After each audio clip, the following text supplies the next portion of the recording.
desde el principio. Yo apoyo a Claudia Sheinbaum. Jimena Villicaña, bienvenidas las tres, gracias por estar aquí. Gracias. Muchas gracias. Buenas noches.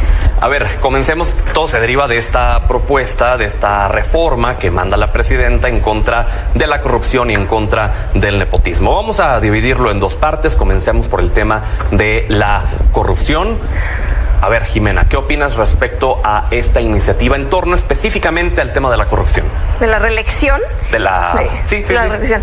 Mira, sin lugar a dudas creo que es un retroceso importantísimo en lo que hemos conquistado en este país, porque la reelección, a diferencia de como lo está planteando Morena, no es un privilegio de los políticos, es un derecho de la ciudadanía, es un mecanismo que permite a los ciudadanos tener este ejercicio de rendición de cuentas de sus gobernantes y con ello decidir si quieren que continúen el cargo o no. Y por decirte un ejemplo, el caso de Morelia, Michoacán, mi ciudad. Alfonso Martínez, reelecto este periodo, ha sido el alcalde más votado en la historia de Morelia, en esta segunda cargo que tuvo, ya siendo reelecto. Entonces, esto demuestra cómo es un ejercicio que le permite a los ciudadanos evaluar lo que se hizo en la administración y, por ende, decidir si quieren que continúen con el cargo o no. Entonces, ¿tú estás a favor de la reelección? Sí.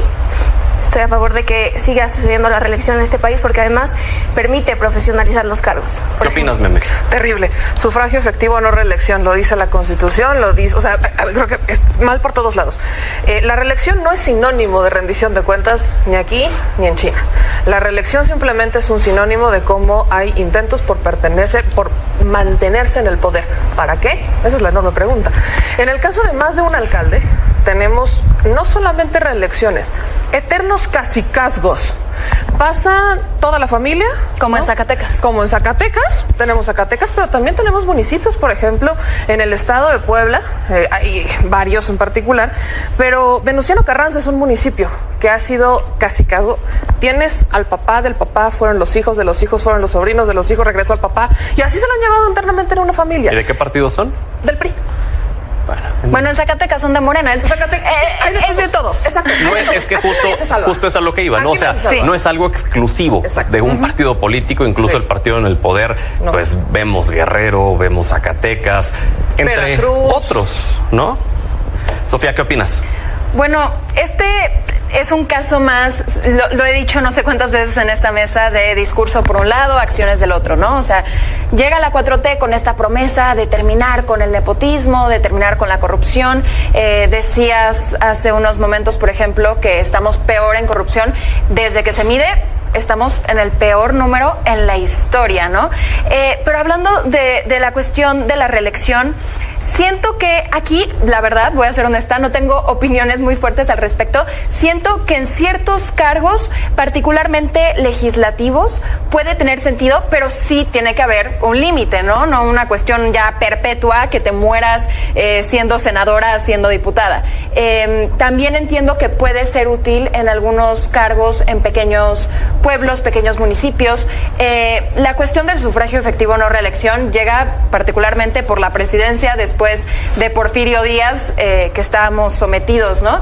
Entonces, pues sí, definitivamente el sufragio efectivo o no reelección en la presidencia. Yo creo que en todos estos cargos de concentración de poder más alto, creo que quizás, digo, me voy a tirar una muy a la 4T, pero quizás se debería hacer una encuesta, algún ejercicio democrático para ver una consulta popular para ver realmente la gente qué es lo que quiere. El problema es que, otra vez, y coincido con Sofía, no estamos hablando de discursos que funcionan hacia afuera, con la gente. Hablabas de sufragio efectivo o no reelección. Efectivamente, como dice Sofía, eso hablaba únicamente de la presidencia. En México teníamos diseñado un buen sistema de reelección que, precisamente, te decía Pedro, privilegia el decir de la ciudadanía, y como dice Morena, y lo dice muy bien, el pueblo pone y el pueblo quita. Y en este caso lo que está buscando Morena, y en específico la presidenta Claudia Sheinbaum, es legisladoras, legisladores, alcaldes, alcaldesas que estén sometidos a la voluntad del partido político y no que sean leales a la ciudadanía. Porque, por ejemplo, te pongo un supuesto. Si un legislador de Morena está en contra de aprobar, por ejemplo, esta reforma que pretenden hacer al Infonavit, de quitarle sus ahorros a los trabajadores, Nadie le va a quitar ahorros porque a los eso prometió a su electorado, Jamás se los prometieron. y si no lo cumple y vota en contra de lo que dice el partido, bueno, el partido lo puede sancionar y ya no dejarlo competir por otro cargo de elección. Justo Quieren como la en el lealtad PRI, de los en el PAN, partidos. hasta los han sacado de sus partidos por votar en contra. Exacto, precisamente es lo que queremos evitar. Y es que el problema de Morena es que ¿Pero es problema de Morena o es problema de los partidos? No, de los partidos. Okay. El problema de las reformas de Morena es que pretenden hacernos creer que los buenos perfiles, como los que ellos presumen tener en Morena, van a estar toda la vida. Pero eso no va a ser así. Después puede llegar otro gobierno autoritario que haga de estas reformas un mal uso. No podemos apelar a que siempre vamos a tener la buena voluntad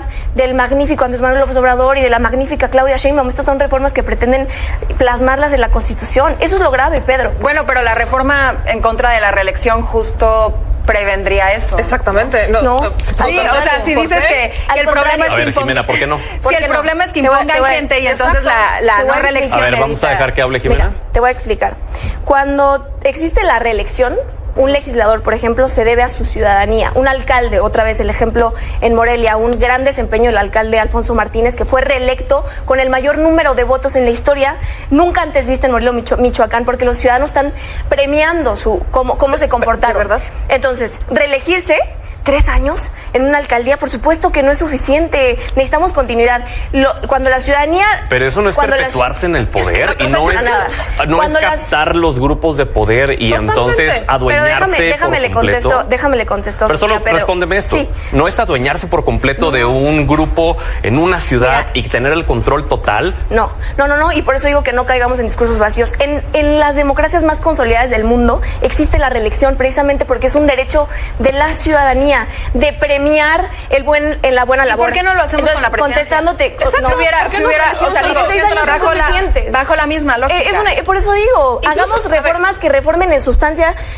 Al Senado está perfecto, pero no Ese- al Bajo la misma lógica A tendríamos ver, las tres, por favor, tranquilas, Contestándole a calma. Sofía. Solo quiero preguntarte y retomar esto que justo decía Sofía, porque me parece un punto muy interesante. Tú eres abiertamente de oposición.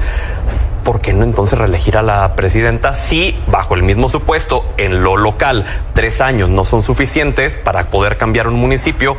En lo nacional 6 años tampoco sería suficiente. ¿Por qué no 12? Eso podría entrar en discusión el periodo, pero contestándole a Sofía, que decía, contestándole a Sofía, ¿por qué esto haría que haya más lealtad al partido? Precisamente por lo que acabo de mencionar, un legislador ya tendría que deberse a la voluntad de lo que diga su partido, a la voluntad de quien esté entonces en el poder para decirle, ok, no te puedes reelegir de legislador, pero tómate una candidatura para que vayas por otro cargo de elección popular. Las y los legisladores ya están sometidos a sus partidos. Evidentemente, si no lo estuvieran, no les darían esas candidaturas. Y por eso tenemos que hacer reformas que A ver, vamos con verdaderamente Meme. reformen la sustancia, De verdad, la me raíz. estoy portando bien, pero definitivamente que hay un tema. Lo que están, y perdón que te lo diga con mucho respeto, pero es un discurso completamente vacío. ¿Cuáles son las evidencias de que la reelección es mejor? Ninguna. En realidad tenemos todos los argumentos en contra de que es una buena. ¿De verdad vamos a decir que porque volvieron a elegir un alcalde lo están premiando por su buen desempeño? Por supuesto que no. Por eso... Votación histórica. Ustedes presumen la votación histórica, claro, porque la gente está contenta de lo que había hecho ¿Cómo están el los gobierno. resultados en Morelia? Perfectos. ¿Qué es perfectos? No perfectos, pero qué bueno Ok. que tocas el Entonces, tema. ¿entendió? Adelante. O sea, no puedes decir que los resultados son maravillosos y como En los Morelia resultados bajó son la incidencia maravillosos- de... Vamos a dejar que continúe Jimena, Meme y no luego puedes decir, regresamos, perdón, Jimena. insisto, no hay un solo argumento, porque incluso los argumentos que yo les he escuchado decir muchos de ustedes es estar en contra de la revocación de mandato porque es una herramienta de poder que somete al político o al candidato o lo que sea, en este caso a un funcionario, lo está sometiendo al partido, luego lo somete al pueblo, luego escucho que no mejor reelección sí porque entonces te sometes al pueblo, pero en los hechos ni la reelección te somete a absolutamente nada, ni mucho menos la revocación te somete a nada. No tiene sentido que defiendan una reelección por 3 años, pero que estén en contra de una reelección de 6 años. Y lo peor aún es que cuando estuvo Andrés Manuel López Obrador 6 años, estuvieron dice que se iba a reelegir y que la reelección es una dictadura. Nadie se reeligió, pero para ustedes y para muchos en la oposición era una dictadura. Lo que estás diciendo es el ejemplo perfecto de discursos vacíos. No hay más. No hay un argumento sólido a favor de la reelección. No hay un argumento sólido a favor de que se perpetúen en el poder y que terminen haciendo cacicazgos. Esto pasa en el PRI, en el PAN, en Morena, pasó en el PRD y se tiene que acabar. En el lo que PT, quieren, en el Verde. pasó en todos. Yo lo que creo es que tenemos que hacer reformas con sustancia que verdaderamente ataquen el problema de raíz. Podemos debatirlo en los diferentes espacios de representación. Pero justo quiero llegar a ese Creo tema. que- La premisa de esta iniciativa doble es ¿cuál? ¿Es ir en contra de la corrupción, acabando con la reelección y acabando con el nepotismo? ¿Se acabaría o se estaría, pues, peleando, se estaría erradicando la corrupción? Pues yo quiero imaginar que sí, por eso precisamente el apelar a que se haga una reforma con sustancia es como la reforma al Poder Judicial. Nadie de aquí podemos negar lo que está comentando la compañera, nadie de aquí vamos a decir que no existen los cacicazgos en el país, nadie de aquí hemos dicho que no era necesaria una reforma al Poder Judicial, lo que necesitamos son reformas serias. Okay. Es a lo que yo me refiero. La reelección sí ha dado resultados, ¿Cuáles? sí es una muestra de profesionalización, no alcanzan 3 años para hacer un cambio sustancial en las alcaldías y eso lo ¿Cuáles? podemos, eso está a debate, Ok, podría bueno, estar a debate. Perfecto, hablamos sobre la reelección. Podría estar a Que debate. se reelija la presidenta, entonces. Vamos con Sofía, ella. podría estar a Sofía, debate. combatiendo el nepotismo y la reelección, ¿se combate la corrupción? Se combate la corrupción, sí, pero no se elimina. Y creo que en particular la propuesta en contra del nepotismo es una propuesta increíblemente necesaria, pero también increíblemente insuficiente. ¿Por qué? Dice, básicamente, la premisa es combatir el nepotismo electoral. Yo creo que tenemos que ir más allá. El nepotismo electoral, entonces, nada más contempla aquellos cargos en Que se elección postulan, popular. Exactamente, claro, con la alcaldes, votación. presidencia, etcétera. Pero hay algo que están dejando fuera: los y las funcionarias públicas. Por ejemplo, digo un ejemplo increíblemente fresquecito, tenemos a Berta Alcalde, que es fiscal de la Ciudad de México, que pues nada más mera coincidencia, yo creo, es hermana del Luisa María Alcalde, que fue secretaria de Gobernación y que actualmente es presidenta de Morena. En Morena, en la 4T, así como en los otros partidos, se tiene esta permanencia del nepotismo, es terrible, pero creo que esta propuesta, aunque es positiva en su planteamiento, es increíblemente insuficiente. Creo que también tenemos que atacar a las funcionarias y funcionarios públicos, que no solamente sean esos cargos a elección popular. Y otro punto importante, es una propuesta a medias. ¿En qué sentido? Tenemos, por ejemplo, a Saúl Monreal, tenemos a Félix Salgado Macedonio, que quizás se pudieron haber sentido atacados por esta propuesta. Bueno, dijeron que la querían, yo quiero que la voten. Bueno, claro, pero dijo Saúl Monreal, pero a lo el que respira, aspira, y luego dijo Por eso dijeron que la voten. Salgado No, Macedonio voten, dijo, no, pues yo me espero al 33, Exacto, no ese es pasa el, nada. Yo quiero que la vote espera, Yunes. ese es el punto, exactamente lo que dices, Pedro. Yo me espero pues a unos añitos más, exactamente, por eso la propuesta está mal, porque dice no al nepotismo, pero nada más espérate tantito, ¿no? Aguántate. Ya me voy a ir a un ejemplo más descabellado, pero Andrés Jr., ¿no? Suponiendo en un hipotético, digo, su nombre es muy popular, tendría muchos votos fácilmente, pues él sí podría candidatearse, ¿no? Ya tuvimos a Claudia Sheinbaum en medio, entonces sería permisible. ¿Y eso no es nepotismo? Claro que lo es, y no se está combatiendo en esta propuesta. Yo quiero que Yunes vote, de verdad, yo creo que en la familia Yunes vote, sobre todo en el Senado, quiero ese voto de Yunes, sería maravilloso. Entendiendo que tienes al senador Miguel Ángel Yunes y que su suplente es su papá. Maravilloso, lo postula el PAN, ahora lo tiene Morena, no es algo que sea muy agradable, pero ahí está. ¿Pero qué opinas respecto a los funcionarios? Lo que decía Sofía, que eso me parece muy importante. Quiero llegar, porque sí, es cierto, tienes funcionarios. Tienes que, por ejemplo, al de la dependencia, que entonces puso al hermano, al primo, algo similar a lo que nos quejábamos en el Poder Judicial incluso, de cómo tienen a las familias dentro de ciertos cargos. Hablo de otro ejemplo. Tenemos como delegado del bienestar al hijo de Américo Villarreal. Por supuesto que a mi parecer está mal. ¿Por qué? Porque una cosa es que tú, como, no sé, supongamos que creces en un ambiente político y que te quieres dedicar a eso, perfecto, pero tienes que demostrarlo, tienes que hacer tu propia carrera y completamente separada de la de tu familiar directo. No tendría por qué existir una relación, no tendría por qué existir una cercanía. Yo no conozco detalles sobre la carrera política que tenga, por ejemplo, Américo Villarreal, hijo, pero es delegado del bienestar en el estado de Coahuila, ni siquiera en el Tamaulipas. Entonces, creo que ahí estoy de acuerdo cuando dices, ya es insuficiente, hay que hacer muchas más cosas, es una primera reforma, pero creo que si vamos a hablar de una reforma político-electoral, tenemos que ir a profundidad. ¿Cuáles son los papeles que le toca a cada quien? Una reforma político-electoral que va por partes. Pero es que ese es el punto que se les critica enormemente. Total. A Morena, a la 4T en general. ¿Por qué no legislar bien desde un principio? ¿Por qué no, desde que se presenta la iniciativa, pues ya atacar todos los problemas de mediano y de largo plazo? ¿Por qué enfocarse solamente en el corto plazo porque incluso, pues dicen, piensa mal y acertarás, pues hasta parecería populista el asunto solamente. Hay un factor, yo también coincido en que las cosas si se tienen que hacer bien desde el principio, pero para hacer una transformación en la política electoral, sobre todo en el sistema electoral mexicano, necesitamos ir a que no lo puedes hacer todo de primera instancia.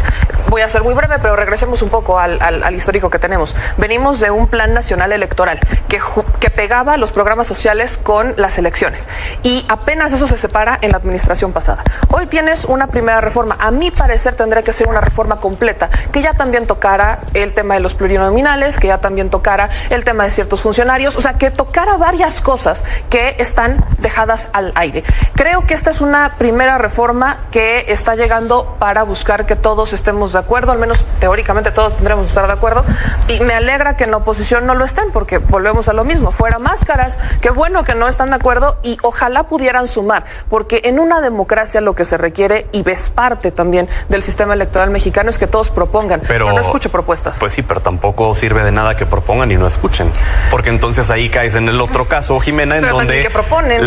Donde pueden proponer y proponer y proponer, pero si están cerrados y no escuchan, pues de nada sirve. Claro, al contrario, yo creo que yo he escuchado bastante consenso en relación a esta parte de acabar con el nepotismo, que además el nepotismo es un mal lacerante que ha existido durante muchos años en este país y que por supuesto tiene que ser atacado. En todos los países. En todos los partidos, perdón. En todos los partidos coincido en que es una reforma insuficiente, pero además piensa mal y acertarás, dices tú, Pedro, y creo que pareciera hecho a la medida, porque efectivamente hablaba la presidenta de que no haya que no se hereden los cargos, ¿no? Y sobre todo estamos hablando de cargos de elección popular, pero bien lo decían ustedes, tenemos por ejemplo en diferentes cargos que no son de elección popular, pues a un sinfín de redes de familiares que hoy se benefician del gobierno. Ernestina Godoy, que es consejera jurídica de la presidencia, pero su hija es directora general en Conagua, su hermana es coordinadora de administración y finanzas de la CONAFOR, su hija es jefa del departamento de la Secretaría de Gobernación,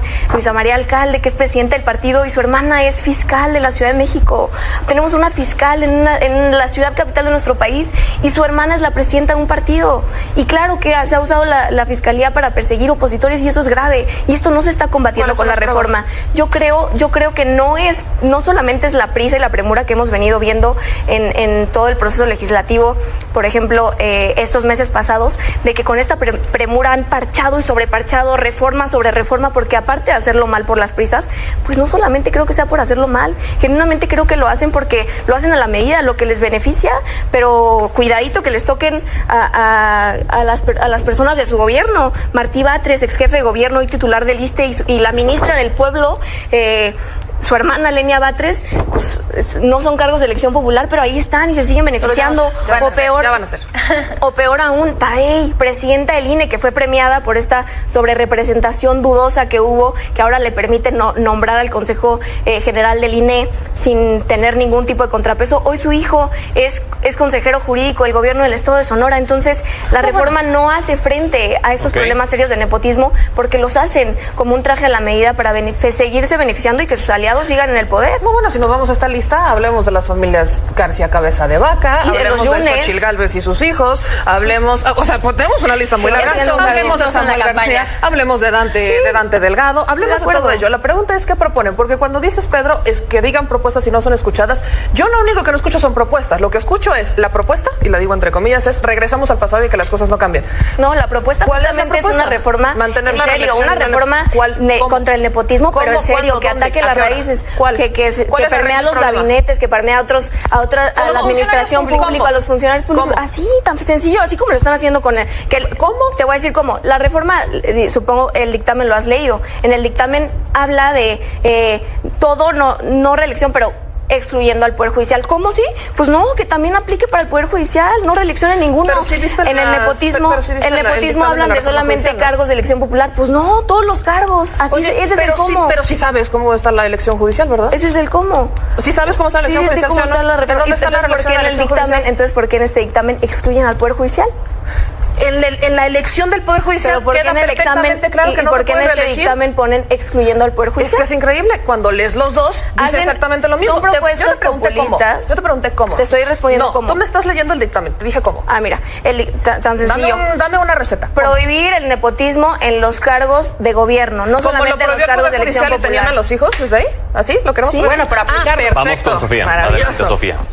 Bueno, creo que, reiterando, creo que todas coincidimos en cierta medida en este punto. Sí, falta que esta reforma se arregle. Ojalá una vez que sea aprobada, pues se arregle. Oye, quiero preguntarles a las tres el tema del descenso de México en estas posiciones en el índice de la percepción contra la corrupción.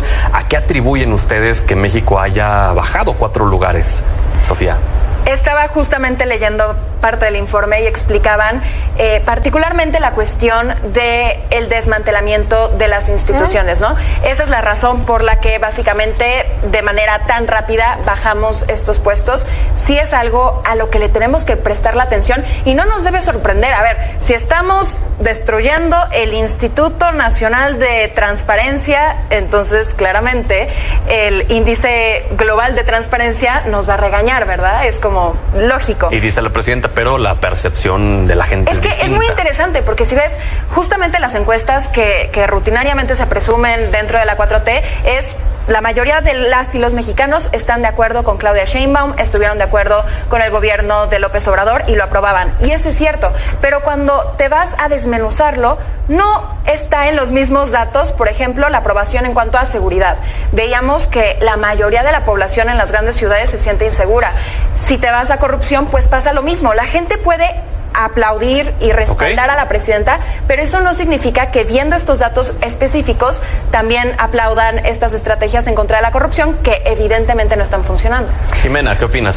Pues yo creo que es evidente por qué bajamos en esta percepción, o más bien por qué subió la percepción de corrupción. Hoy estamos equiparándonos, por ejemplo, con Venezuela, en esta percepción con Uganda e Irak. de Sí. corrupción. Sí. Y claro que es evidente, estamos destruyendo las instituciones que nos han permitido tener Cuba está democracia en el país. ¿Cómo no van a elevarse la percepción de corrupción cuando tenías a los amigos de los hijos del presidente beneficiándose de las concesiones más importantes de obras en este país? ¿Con qué pruebas? Entonces, ahí están las pruebas, Adelante, ¿no por escuchaste? favor, En se nos internet acaba están el todos los tiempo. documentos y todas las pruebas. Evidentemente, y esto responde ha sido el eslogan de Morena toda la vida, Ok. eliminar la corrupción, no lo han logrado. Entonces, lo mismo con estas reformas, dejemos del discurso barato, hagamos reformas en conjunto para eliminar estos problemas que tanto daño nos han hecho a la sociedad. Memi, Para hablar de contigo terminamos. Venezuela hay que ir a Venezuela primero. Y segundo, en el caso particular de la corrupción, por supuesto que el desmantelamiento de estas instituciones va a generar que la percepción sea negativa.